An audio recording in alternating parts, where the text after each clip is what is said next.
Picture this. You are standing in the grocery store. You're in the meat aisle. The air is that kind of slightly cold, refrigerated temperature. The fluorescent lights are just humming above you. And you're staring down at two packages of meat. Oh, yeah, the classic grocery store freeze. Right. And they look practically identical. I mean, the cuts are the same, the color is similar, they're sitting right next to each other in the cooler. But then you look at the price tags. And that's where the anxiety kicks in. Exactly. One has this premium price, maybe like $15, and right across the top in big bold letters it says organic. And the other one is sitting there at $8. No fancy label, just your standard everyday meat, the conventional option. Just staring right back at you. Yeah. And right there in the middle of the aisle, you just freeze. Like, how do you choose? So today, we're stripping away the marketing jargon and honestly the guilt trips. We're doing a deep dive into the hard data behind those two packages of meat to find out what you're actually paying for. And whether your body even, knows the difference. Because it's a decision most of us just make on autopilot. Or with this vague sense of stress. Totally. We're trying to balance our budgets, our health goals, our views on the environment, all based on a single word printed on a piece of plastic wrap. It's a lot of pressure for one grocery trip, and that one word, organic, it carries a lot of weight. But before we can even begin to compare that $15 steak to the $8 steak, we have to understand the actual legal rule books dictating how those animals were raised. Right, because the term organic isn't just a marketing buzzword. It's not some vague promise about being natural. Which I think is what a lot of people assume it is. Oh, absolutely. But it actually represents a rigorous certified system. I mean, organic meat comes from animals raised under a very strict set of agricultural standards that govern almost every single day of that animal's life. It is an entirely different operational framework. I was looking through the background sources we have for this deep dive, and the organic rulebook is just massive. It's not just a quick checklist. It dictates their entire life cycle. So how strict are we actually talking here? Incredibly strict. The whole philosophy is built around natural animal management and environmental responsibility. So we're talking about mandates for certified organic feed, strict prohibitions on preventative medicines, total bans on artificial growth promoters. Wow, so no exceptions there. Nope, none. Plus, there's mandatory access to the outdoors. It's basically a system designed to work with natural biological rhythms rather than overriding them just for the sake of speed. Which brings us to the $8 package, the conventional meat. I think for a lot of people, the word conventional just automatically sounds like lesser than or maybe even unregulated, Yeah, that is a massive misconception. I mean, conventional agriculture is arguably one of the most highly engineered systems on the planet. Oh, really? Highly engineered. Absolutely.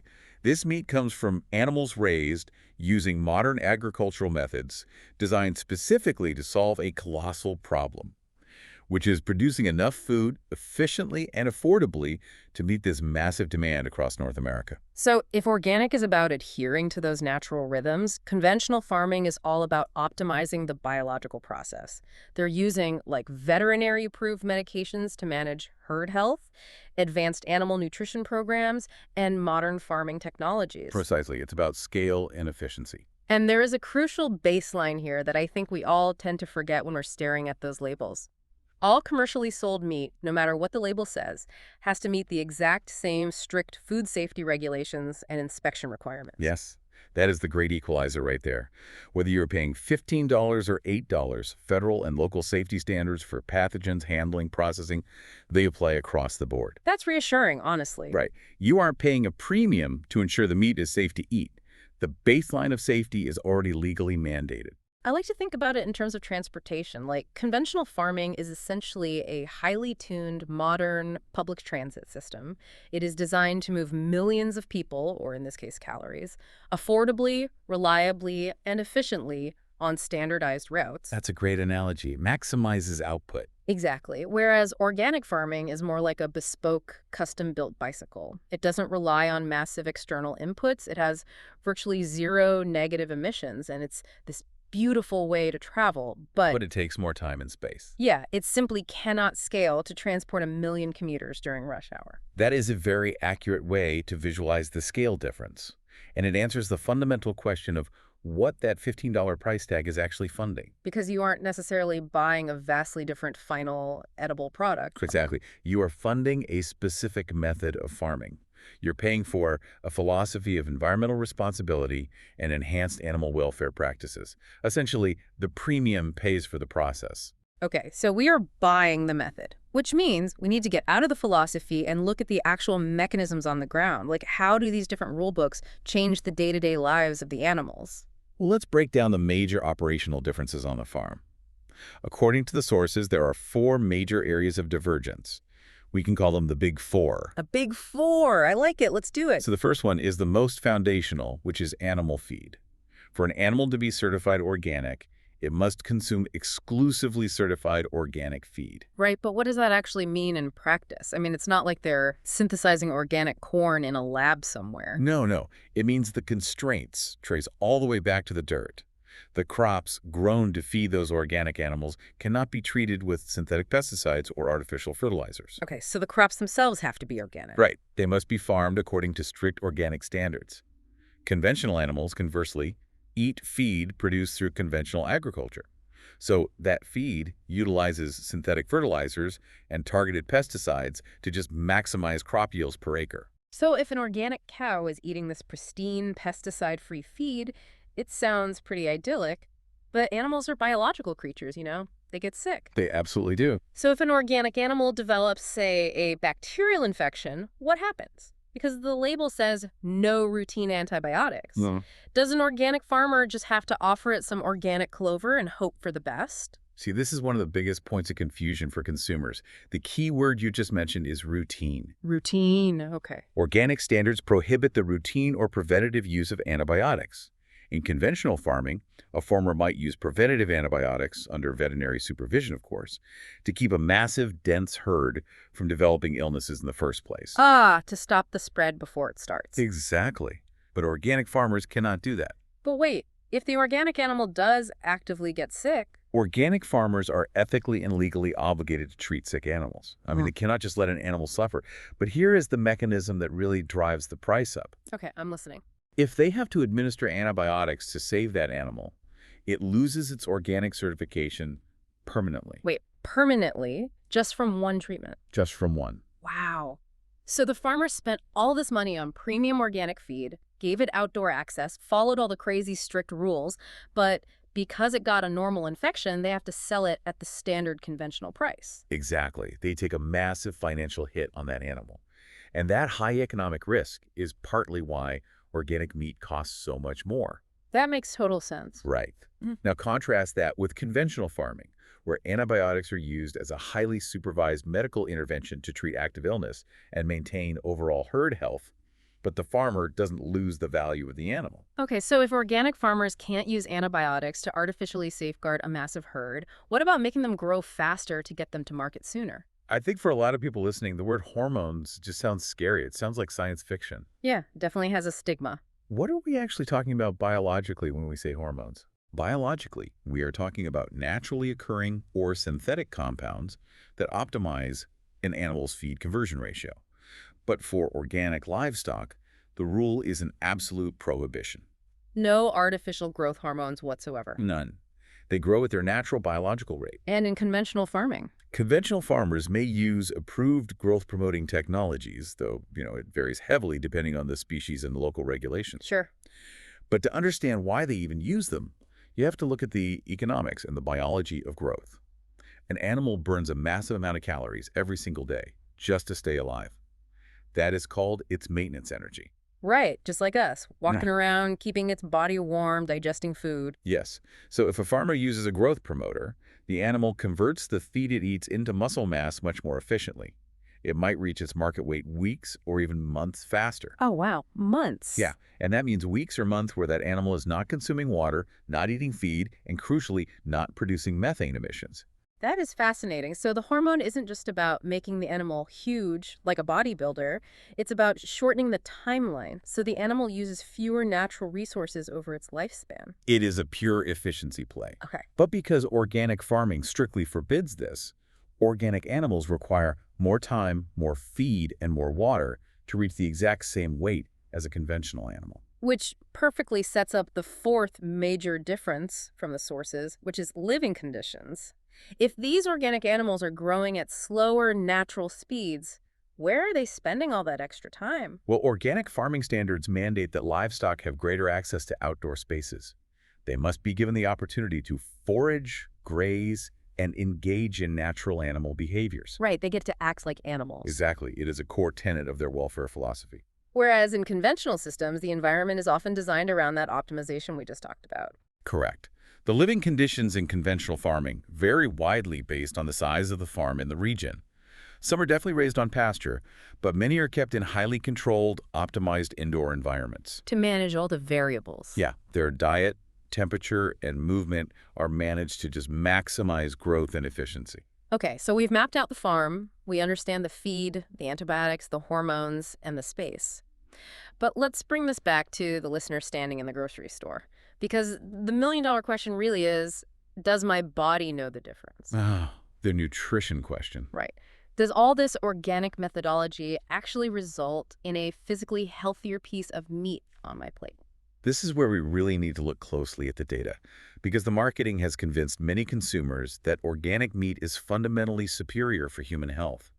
But the research from our sources reveals that the nutritional differences are actually quite modest. Modest. That's a very diplomatic word. What does that actually mean under a microscope? Well, some studies indicate that organic meat can contain slightly higher levels of omega-3 fatty acids, and sometimes a slightly different overall fatty acid profile. Okay, omega-3s are those heart-healthy fats we usually associate with, like salmon, right? They help reduce inflammation. Exactly. Why would an organic cow have more of those than a conventional cow? It comes down to the diet and the living conditions we just discussed. Because organic cattle spend more time outdoors foraging on diverse pasture grasses rather than just eating highly concentrated grain in a feedlot, their fat profile shifts slightly. Oh, interesting. So the grass changes the fat. Yeah, the grass diet naturally increases the proportion of beneficial omega-3s in their tissue. Okay, so a slight bump in omega-3s, that is definitely a point for organic. But what about everything else? That is where we hit the great equalizer again. Both organic and conventional meat provide crucial, high-quality bioavailable nutrients. We are talking about dense protein, iron, zinc, and vitamin B12. The big stuff. The essential stuff. Your body requires these fundamental building blocks, and you get a massive dose of them, whether the package costs $8 or $15. So relying purely on the organic label for personal health is kind of missing the forest for the trees. It's a bit like building a house, right? The meat you eat is the bricks. Okay, I like where this is going. Whether you use expensive, artisanal, handmade bricks or perfectly uniform, factory-made bricks, they're both going to build a solid wall. But if the foundation of the house, which is your overall diet and lifestyle, is sinking into the mud, it really doesn't matter what kind of bricks you used. That is a perfect way to visualize it. I mean, the overwhelming consensus in nutritional science is that the overall quality of your diet has a vastly greater impact on your health than the production label on a single piece of food. That makes a lot of sense. A conventional steak served with a massive portion of roasted vegetables, whole grains, and accompanied by a good night of sleep is going to serve your body far better than an organic steak eaten with highly processed sides and a sedentary lifestyle. The foundation matters way more than the specific upgrade in the bricks.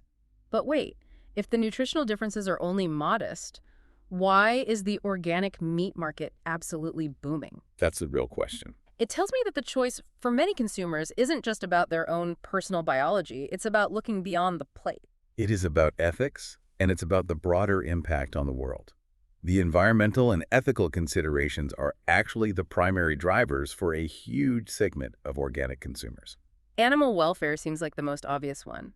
If you are someone who prioritizes knowing the animal had outdoor access, could engage in natural behaviors, and lived a lower stress life, that organic label provides a tangible, verifiable guarantee. Yes, it aligns perfectly with a very specific set of personal values. But then there's the environmental side of the equation, which is where this conversation gets incredibly complex. How so? Well, organic livestock farming places a heavy emphasis on sustainable land management. By avoiding synthetic chemicals, they focus on building soil health, protecting local water runoff, and promoting greater biodiversity on the farm itself.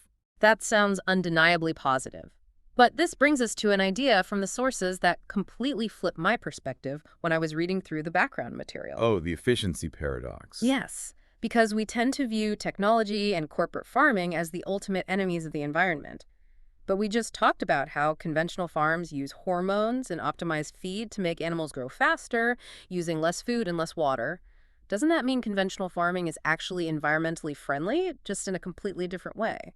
You've just hit on the core paradox of modern agriculture. Efficiency as its own form of environmentalism. It is a massive aha moment for a lot of people. Break that down for me. How does a massive conventional feedlot claim to be good for the planet? Think about the math of resource scarcity. Because of the technologies we discussed, advanced genetics, optimized nutrition, veterinary medicine, a modern conventional cow requires significantly less land, less water, and less feed to produce a pound of beef today than a cow did 50 years ago. Wow. So because they are ruthlessly pursuing profit and scale, they accidentally became hyper efficient with natural resources. It's not even accidental. It is by design. Mm. If you use less water and less feed, your profit margins obviously go up. But the byproduct of that efficiency is a smaller resource footprint per pound of meat. Right. If we tried to feed the current global population using only organic pasture-based methods, we would have to clear-cut millions of acres of forests just to create enough grazing land. But at what cost to biodiversity and local soil health? That's the friction, right? Exactly. These two systems are trying to solve entirely different problems. The organic system solves for harmony with nature. It prioritizes local biodiversity and soil integrity, even if it means producing less food overall. And the conventional system? The conventional system solves for scale. It prioritizes feeding billions of people affordably while using the absolute minimum amount of land and water per calorie produced. They're basically two different environmental philosophies fighting over the same grocery cart. Okay, we have covered a massive amount of ground today. We started staring at price tags, and we've navigated through supply chains, antibiotic economics, omega-3 fatty acids, and the paradox of agricultural efficiency.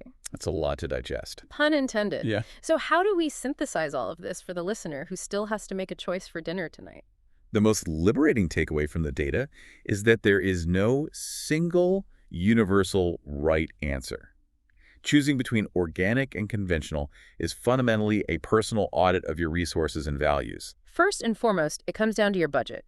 Then you layer in your personal values regarding animal welfare, your specific environmental priorities, and honestly, just what is available in your local area. Yep. If purchasing organic meat fits comfortably within your financial means and it aligns with your desire to support reduced chemical use and enhanced animal welfare, it's a highly defensible, valuable choice. But if that $15 price tag causes financial stress, the science from our deep dive is crystal clear. You are not poisoning yourself or your family by buying the $8 conventional option. Not at all. Conventional meat remains a highly nutritious, rigorously inspected protein source that can absolutely anchor a healthy, balanced diet. So the ultimate objective shouldn't be stressing over the marketing on the label. No, the objective is consistency. Focus on eating a varied diet rich in whole foods, vegetables, fruits, and quality protein, regardless of which agricultural system produced it. Knowledge just allows you to make informed trade-offs rather than reacting to fear-based marketing. That is perfectly said. But before we wrap up, looking at how both of these massive systems are constantly evolving gave me a thought. We have conventional farming becoming increasingly precise, using technological innovation to reduce their resource footprint even further. Oh yeah, their efficiency models are becoming exponentially smarter with data. And at the exact same time, we have the organic industry trying desperately to figure out how to scale up because they want to make their sustainable, biodiversity-focused practices yield more food to feed a growing population. Right, they want to feed the world too. Exactly. So if both of these systems keep pushing toward the center, with conventional getting greener and organic getting more efficient, will that sharp dividing line between organic and conventional eventually blur completely? It is a fascinating trajectory. Hmm. I mean, as precision technology becomes cheaper and more accessible, we are already starting to see those philosophies merge. Right. Could the farm of the future be some kind of high-tech, high-welfare hybrid? Just imagine a system that uses AI and advanced data to perfectly manage soil nutrients and water resources. Oh, absolutely. And perhaps using smart collars on livestock to track their individual health in real time, meaning they can roam freely on pasture but still be monitored perfectly without routine antibiotics. A system that scales efficiently but respects the biological limits of the animal. It is highly probable that the rigid binary categories we argue over today will be totally obsolete a few decades from now. The future of food production might just engineer the best of both worlds. Something to mull over the next time you are standing there in the cold air of the meat aisle, staring at those two identical cuts of meat, trying to decide what to put in your part. Thank you so much for joining us on this deep dive. Keep questioning the labels, keep looking past the marketing, and keep exploring the complex world behind your plate.